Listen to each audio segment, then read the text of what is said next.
So one of the aims of coming up with these categories and also the gradation of IOHK efforts from the lowest to the highest, from the simplest to the most difficult, is to indicate to our academic staff that IOHK efforts are not to be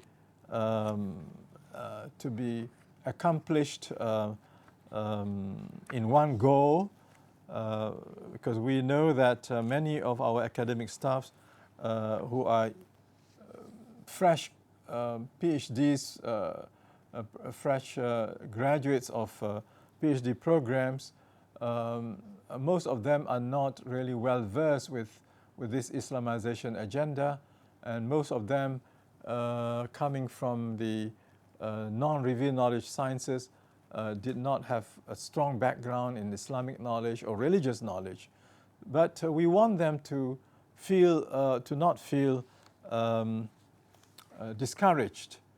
So the fresh graduates may start with the low necessity category first, and then gradually proceed to higher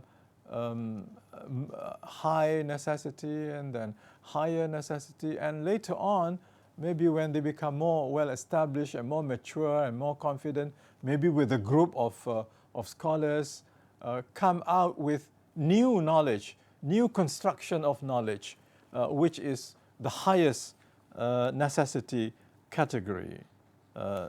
So everybody can find a place in this broad spectrum of what we call categories, or is IOHK efforts.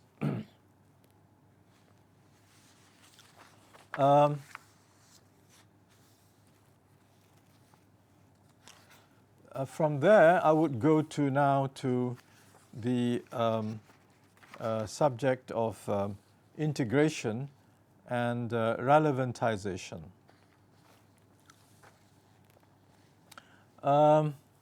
First, the issue of integration.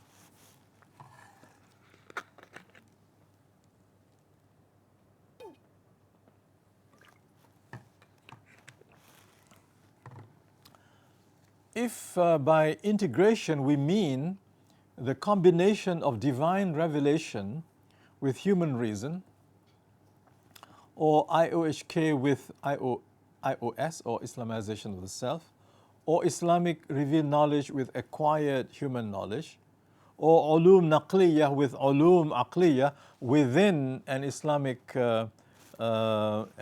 university curriculum, then this is not an issue. This is something that is natural, and we have been doing this kind of integration. But integration could become an issue if it is not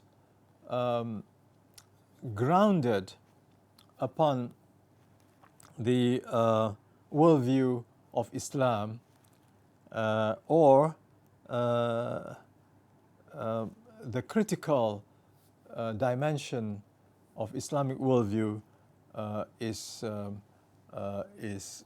marginalized, then the idea of integration can be problematic.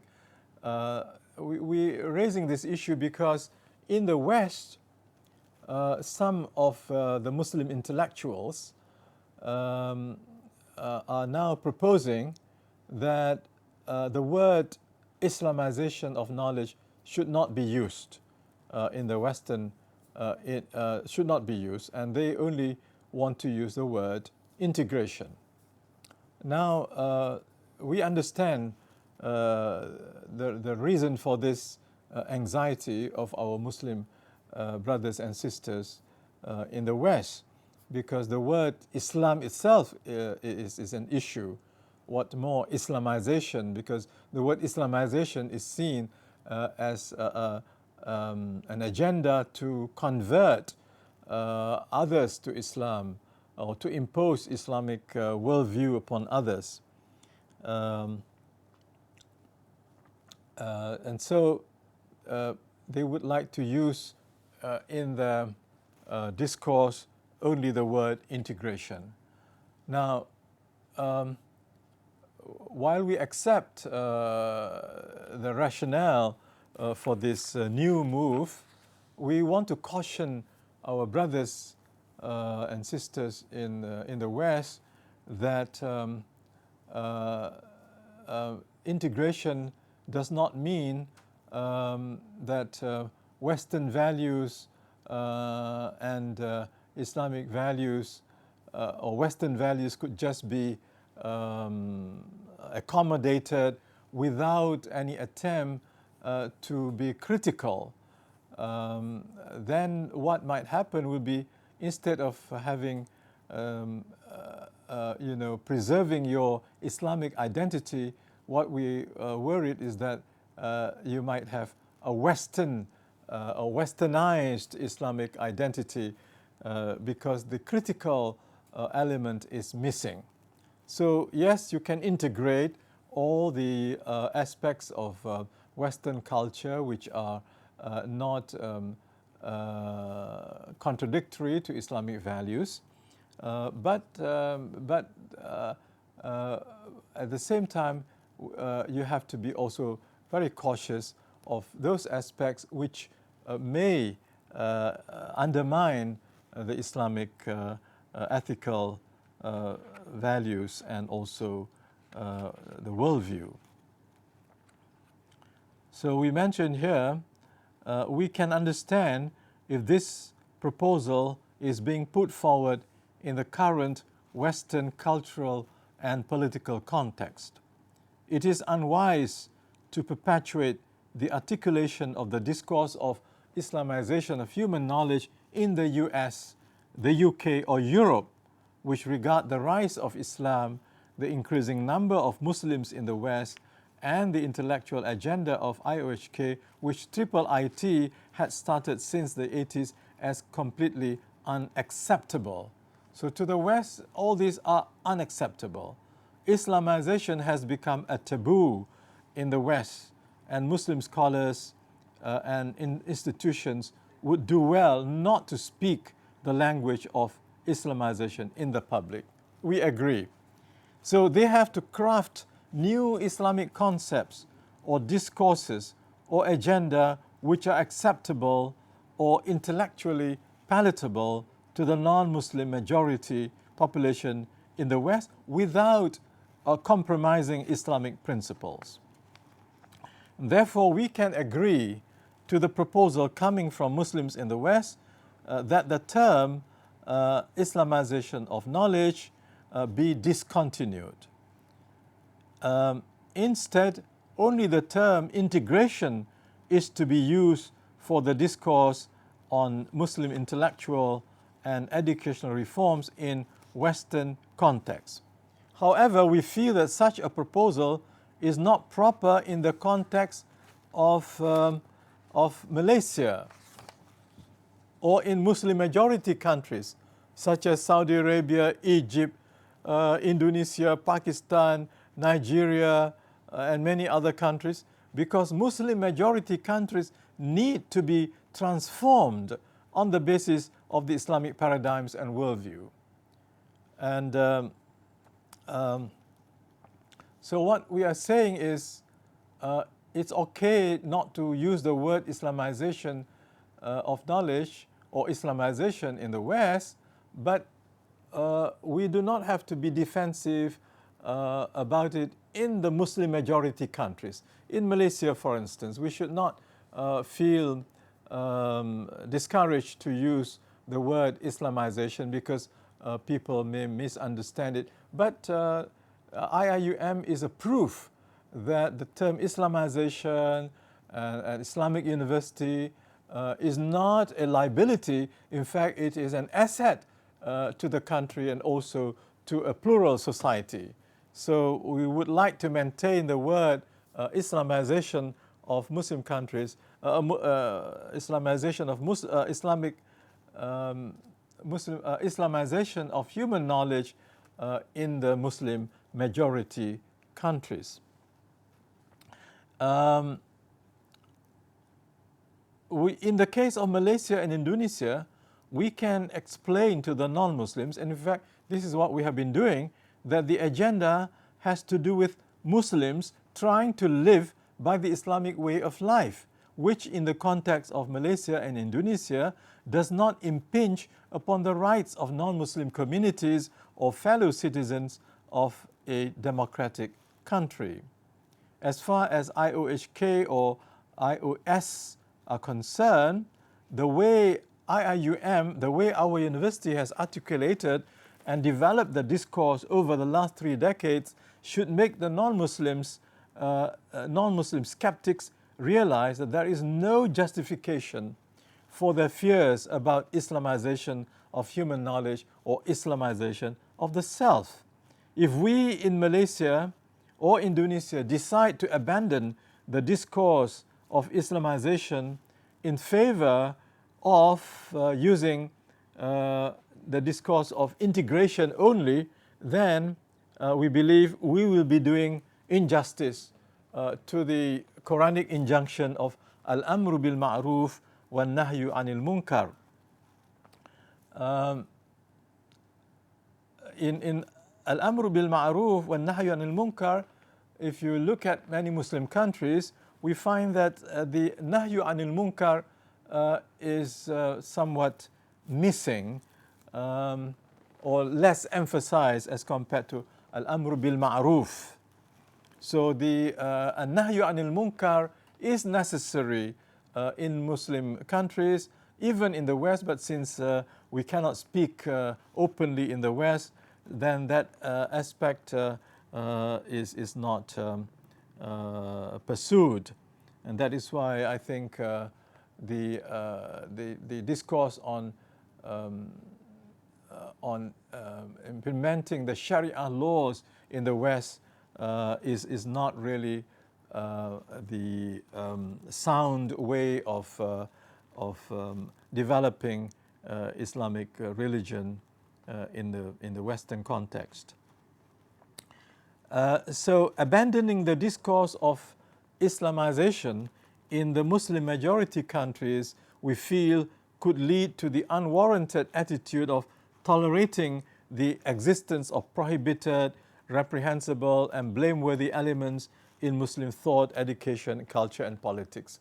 And now with the trend of liberal Islam in Indonesia and also partly in Malaysia, we need to emphasize the fact that there is this nahyu anil munkar in Islam, that there are munkar things which are coming from outside or from inside.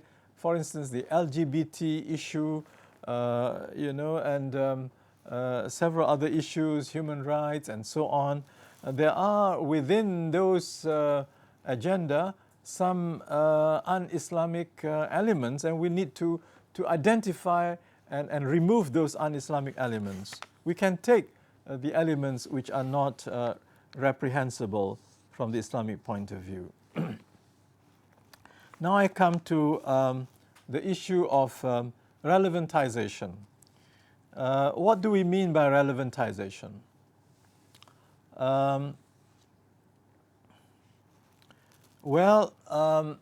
As we have explained, the other disciplines in the university, in the social sciences, humanities, economics, and law, and natural sciences, and even in medicine, the term Islamization of human knowledge is used.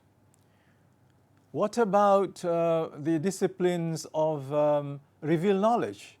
Fiqh and usul fiqh, Quran and Sunnah, usuluddin and comparative religion in the kulliyah of Abdul Hamid Abu Sulaiman kulliyah of revealed knowledge and human sciences. So we say that the proper terminology to be used is not Islamization of human knowledge, but relevantization. Why? First, because these disciplines are based on the epistemology of Islam, whereas the other sciences were based not on the Islamic epistemology. Okay, so epistemologically and ontologically, the revealed knowledge disciplines are acceptable. What is the problem with revealed knowledge is how religious values can be made relevant as as solutions to contemporary problems, and not as objects of museum of the past. So we prefer the term relevantization as a convenient single word which represents the process of sound development, reform, renewal, and improvement of the Islamic revealed knowledge disciplines. We maintain that the term Islamization is not appropriate for IRK revealed knowledge disciplines because those disciplines known variously as ulum naqliya, ulum shar'iyya, ulum diniyya were originally derived and grounded on the belief system, theology, epistemology, and normative values of Islam themselves. They are not of the same category as the modern social sciences, humanities, natural sciences, applied sciences, which developed in modern Western civilization and are grounded in secular epistemologies and worldviews. In other words, the IRK disciplines are already Islamic by virtue of being based on and derived from the worldview, theology, epistemology, aqidah, sharia, and akhlaq of Islam. That does not mean that they are not required to undergo the process of change, reform, or revision in terms of substantive content, approaches, methodologies, applications, pedagogy, research, publication, consultancy, public service, or social work. As IRK courses are concerned with the correct understanding, practice, and actualization of the Deen al-Islam in the context of human, in context of culture, society, and civilization, they have to be subjected to regular change, taghyir, reform and improvement, islah, renewal, revitalization, restoration, reconstruction, tajdeed, revival, regeneration, revivification, ihya, and exercise of independent legal reasoning in facing new issues not covered by the revealed text or ijtihad, to remain relevant and applicable to the changing times and cultural context, as well as to be able to bring about the necessary changes in Muslim and human societies. All right, and we say that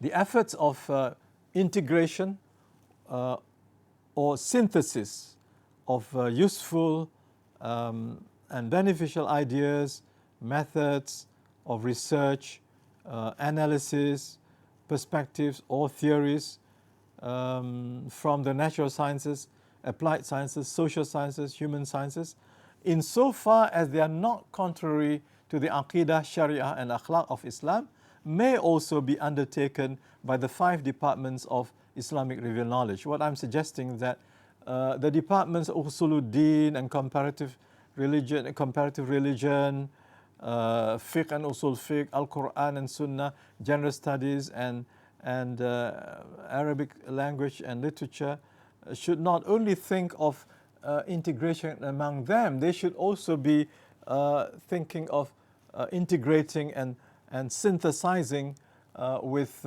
disciplines from medical sciences, from engineering, from architecture, economics, and so on. Therefore, the work of reconstruction or construction of new knowledge or disciplines or producing new inventions or doing high quality or excellent research, publication and so on are expected of IIUM staff in IRK disciplines. All right, so IRK academic staff are required to also be involved in the reconstruction of new knowledge, and hopefully many of them will be able to contribute to the highest necessity category, inshallah. Okay, now in my conclusion, I would like to mention, to say as follows: IOHK is undoubtedly a continuous process of what Dr. Abdul Hamid Abu Sulaiman al-Marhum said, moving towards a moving target. All right. In other words, we should be open-ended.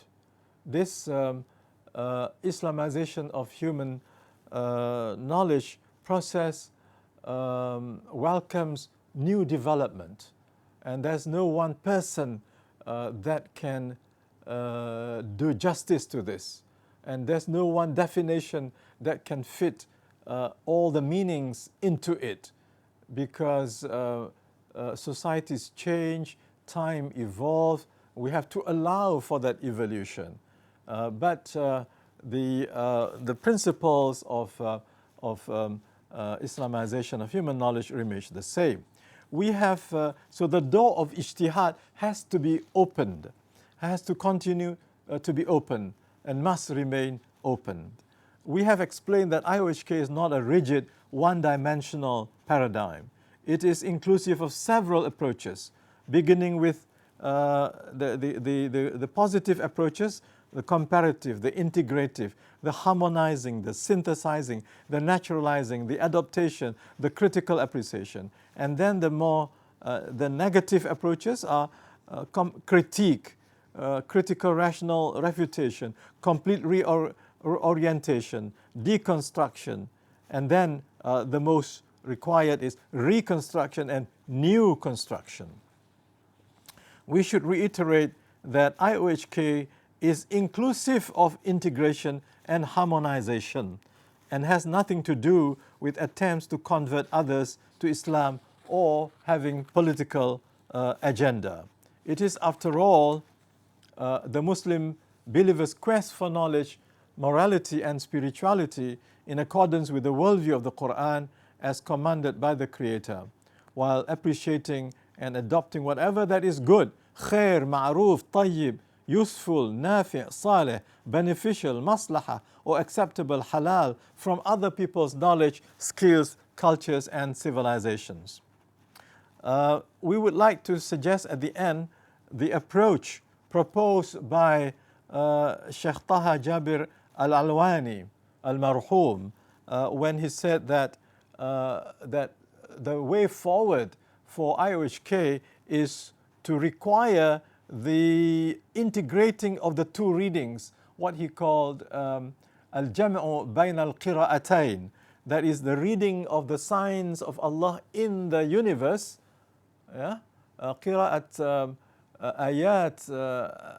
ayatullah al-kawniyah, with the reading of the ayat of Allah in the Quran. So these two books must be read together because they complement each other, and this is the way that forward for IOHK, and we hope that with IOHK